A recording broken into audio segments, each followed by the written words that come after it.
How to use avatar sticker on Facebook comment. Hello guys, welcome back to Random Tech YouTube channel. So today in this video I am going to show you how to use avatar sticker or avatar emoji on your Facebook comment.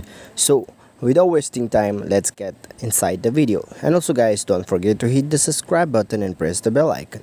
So guys, here you can see this is my Facebook profile. So if you go for here, if you want to comment on this profile, then let me just click on this photo profile comment option, and then after this you can see here you will find an option here, avatar option. You can see here, simply tap here and then you will find lots of avatar of your own avatar here.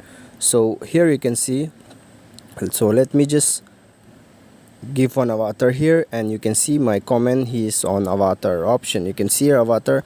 So to create this, what you have to do, simply go to this option. You can see here 3 days on the top right of your screen, and then after going here you will find an option, see more option here. So what you have to do, simply tap here, and then here you will find an avatar option here. You can see on the top avatar. So simply tap here and then you can create your avatar from here. So just simply you have to select your these things, your face tone, your step and all. Just click on done option and then you can create your avatar in this way. I hope this video will help you out, and also don't forget to hit the subscribe button, and see you soon on the next video.